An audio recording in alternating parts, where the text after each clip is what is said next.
दैनिक आहार है वचन का प्यारा उपहार। रोज का है ये आत्मा का पोषण संसार। हर शब्द में छुपी है ईश्वर की पुकार। आओ सुनो समझो जीवन में लाओ प्यार।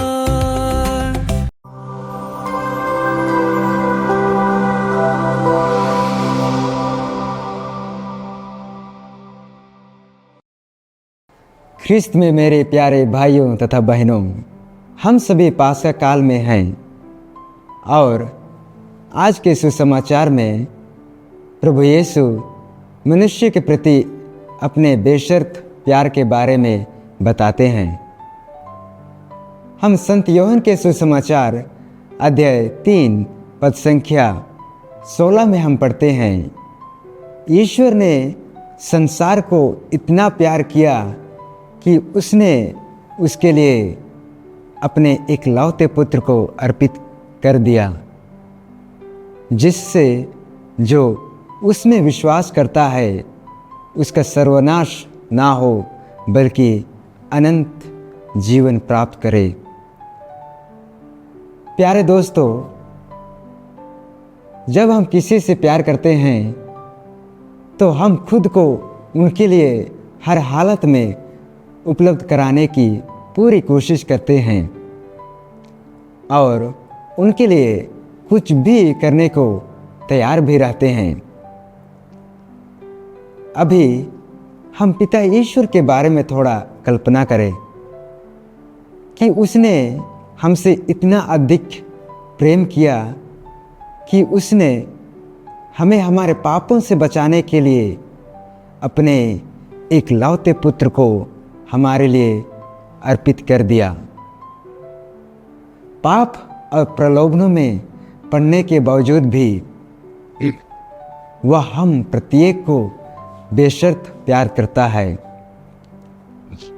वह मानव कमजोरियों और सीमाओं की परवाह किए बिना हमसे प्यार करता है।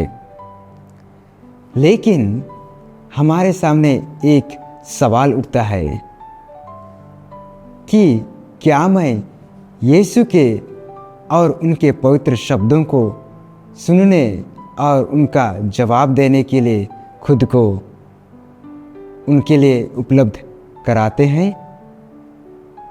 हम पुराने विधान से जानते हैं कि परमेश्वर ने अपने नबियों को यह सोचकर भेजा कि लोग उनकी बात सुनेंगे, लेकिन उन्होंने उनकी बात नहीं सुनी और अंत में ईश्वर ने मानव जाति को पाप और मृत्यु से बचाने के लिए अपने एकलौते पुत्र को इस संसार में भेजा।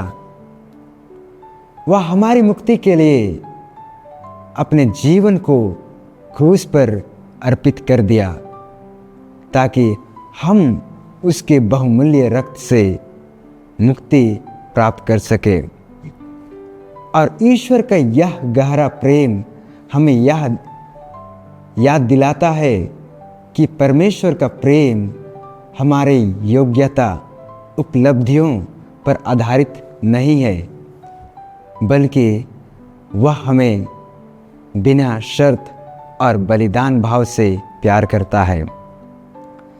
संत अगस्टिन कहते हैं, ईश्वर हम प्रत्येक से ऐसा प्रेम करता है जैसा कि हम इस दुनिया में केवल एक ही हैं। हम में से बहुत लोग न्याय के डर में जीते हैं, यह सोचकर कि ईश्वर हमें दंड देने के लिए इंतज़ार कर रहा है। आज के सुसमाचार में प्रभु स्वयं कहते हैं, ईश्वर अपने पुत्र को इस संसार में इसलिए नहीं भेजा कि वह संसार को दोषी ठहराए, बल्कि उसने इसलिए भेजा है कि संसार उसके द्वारा मुक्ति प्राप्त करे। यीशु इस संसार में हमें उद्धार देने के लिए आए थे, ना कि पापियों पर दोष लगाने के लिए। हालांकि उद्धार पाने के लिए यीशु में एक उत्तरदायी विश्वास की आवश्यकता होनी चाहिए। इसलिए जो लोग यीशु में विश्वास करते हैं वे अनंत जीवन में भाग लेते हैं, और जो लोग उसे अस्वीकार करते हैं वे दंडित किए जाते हैं।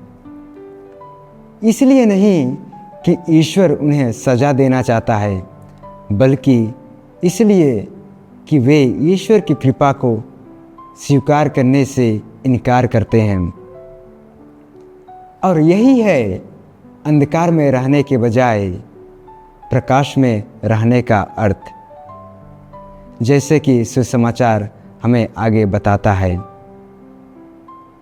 प्यारे भाइयों तथा बहनों, आज जब हम ईश्वर के प्रेम पर मनन चिंतन करने के लिए बुलाए गए हैं, तो आइए हम यीशु की कृपा को स्वीकार करके ईश्वर के प्रेम के प्रति उचित प्रतिक्रिया करें और उनके लिए अपने दिल और मन को खोल दें।